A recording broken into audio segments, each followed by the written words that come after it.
주전전략 긍정의 힘을 믿습니다. 안녕하세요. 주식강사 유튜버입니다. 반갑습니다. 자, 이지홀딩스 이거 굉장히 좋은 기업인데 왜 이래 이거 보면 그렇게 해서 자, 이지홀딩스 다시 돌아와야 됩니다. 보면 그렇게 해서 예전에 보면 그 러시아 관련 뭐 이렇게 해서 그래서 자, 세계 푸드 인플레이션 재점화, 미국 대형 사료업체 인수 부각된, 이런 점에서 호재가 돼갖고 또 강하게 올라졌던. 그래서 지금 뭐 한 주당 지금 BPS 따져보면 지금 굉장히 좀 싼, BPS가 지금 8,000원인데, 지금 8,000원인데 지금 3,075원. 완전 똥값이네, 보면. 이거 굉장히 싸죠, 보면. 그래서 푸드 인플레이션 재점화에 대한, 요런 점. 요런 어떤 부분에서, 다시 한번 대형 사료업체 인수에 대한 부분이 부각되고 올해 미국 곡물 작황 부진과 더불어 러시아 우크라이나 전쟁 장기에 따른 세계 식량량이 더욱 심각해질 것이라는 이런 어떤 부분에 대한 그래서 미 농무부는 올해 미국의 옥수수 생산량과 전망치에 대한 이런 부분 그래서 좀 줄어든다. 근데 이런 부분 수년간 감으로 그 앞으로 더 심해질 가능성은 굉장히 높죠. 그래서 이지홀딩스는 그 계열사의 가치도 이게 굉장히 좋은데 지금 2,033원밖에 안 되는 이 계열사에 대한 부분 형들아 이 계열사 굉장히 많죠. 57개씩이나 있네. 빰스토리 해갖고 빰스토리에 대한 부분과 우리손 FNG에 대한 마니커에 대한 부분 정다운도 있고 뭐 굉장히 많죠.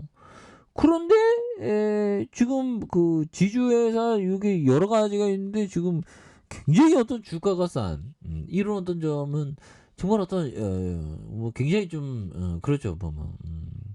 근데 주식을 하다 보면 좀 이렇게 비이성적인 어떤 그런 어떤 일들이 벌어지죠. 그래서 PBR에 대한 부분이 1.4, 뭐 0.8, 최저가 0.86, 0.64. 그래서 지금도 굉장히 싸네. 그래서 지금 뭐 푸틴이가 보면 좀 이제 그만 좀 해야 되는데 지금 푸틴이가 보면 대규모 전쟁에 대한 부분, 뭐 이렇게 좀 그 대대적인 공격을 이렇게 생각하고 있는데. 전쟁을 좀 멈춰야지. 뭐 왜 이렇게 좀 푸틴이가 그 전쟁에 대한 강적으로 집착하는지 모르겠어요. 그래서 자 보면 푸틴이 뭐 이번 주에 또 뭐라고 좀 그 나와서 좀 그 뭐 멘트가 나올 것 같은데요. 그래서 이번 주 안에 서방 국가들이 도입한 러시아산 원유 가격 상한제에 맞서 대책을 좀 내놓기로 했다고 뭐 이렇게 얘기해주고 있죠. 그래서 푸틴의 어떤 대통령의 유가 상한제 대책이 이번 주에 나올 것으로 약간 좀 뭐 관련주들이 움직이면 우리도 뭐 또 관련주가 되니까 그래서 뭐 이게 날씨가 많이 추워졌지만 형들아 겨울을 추워하는 괴로운 마음을 좀 이렇게 좀 몰아내시기를 좀 바라겠습니다. 우리는 좀 내면적인 어떤 평화, 내면적인 평화, 뭐 이런 것이 또 중요하겠고 좀 자투리 시간을 좀 이렇게 잘 활용하는 그런 것이 또 많이 이렇게 중요한 부분이 되겠다. 뭐 이런 어떤 점을 좀 말씀을 드리면서 그래서 근데 이게 보면 그 정기문 이런 거 보면 위대한 사람들은 그 백과사전을 이게 백과사전을 좀 많이 봤더라고. 백과사전.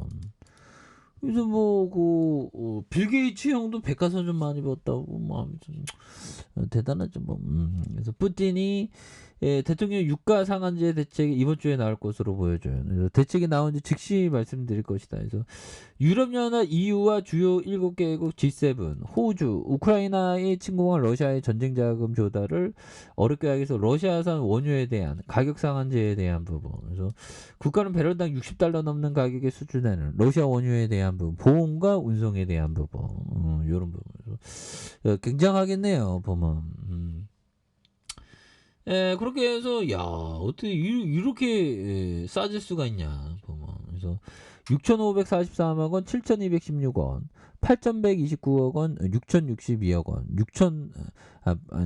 8,062억 원, 8,633 이런 부분 대단하죠, 뭐. 그렇게 해서 다시 터닝이 또 굉장히 그래서 남미 주요 작황이 부진한 가운데 주요 곡물 수출에 대한 우크라이나 전쟁이 지속하면서 식량량 우려에 대한 부분 그래서 이런 부분에 대한 좀 기후 변화는 또 어떻게 또 요 부분에서 어떻게 또 그 시장에서 테마가 나올지 몰라 그래서 자 캠피셔 형이 얘기했던 요점 비록 시장이 요동치 열증정 결국 회복된다.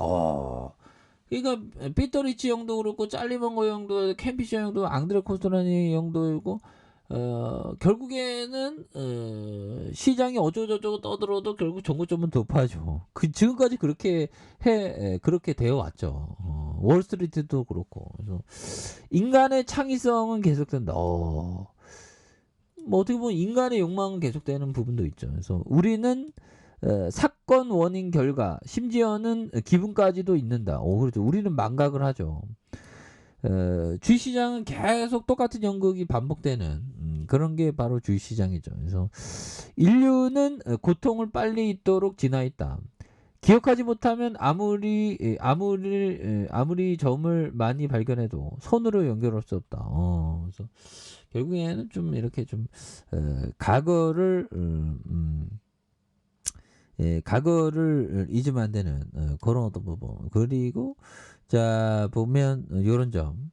피터 리치 형이 얘기했던 사람들은 장기로 생각하라고 조언을 듣지만 온갖 등락에 대해서 끊임없는 논평을 듣다 보면 신경이 날카로워져. 그렇죠. 자그마한 논평 보면 이렇게 저렇게 신경이 날고 단기에 집중할 수밖에 없는. 그래서 결국에는 좋은 기업을 오랫동안 보유하는 게 그게 가장 핵심이 되는 그런 어떤 측면이 또 있죠. 그렇게 해서 자 이지홀딩스에 대한 부분, 이지홀딩스에 대한 부분에서 2030년 이 굉장히 어떤 저평가되어 있는 그래서 오히려 더 이렇게 주가가 좀 말도 안 되게 좀 많이 떨어질 때는 이렇게 해서 주가가 굉장히 좀 많이 떨어질 때는 오히려 더 찬스의 부분으로 굉장히 좀 세게 좀 생각해야 되지 않나 그런 어떤 점 좀 말씀을 드려보도록 하겠습니다. 그래서 주가의 과도한 하락선은 다시 한번 굉장히 어떤 불덩이에 대한 부분이 세게 좀 나올 수 있는 그런 어떤 포커스로 또 생각해 볼 수 있는 그런 어떤 측면이 되겠다. 이렇게 좀 말씀을 드려보도록 하겠습니다. 자, 아래 카페에서 전부 확인하시고 좋아요, 구독하기, 알람 설정까지 했던 모든 감사합니다. 사랑합니다. 축복합니다. 고맙습니다.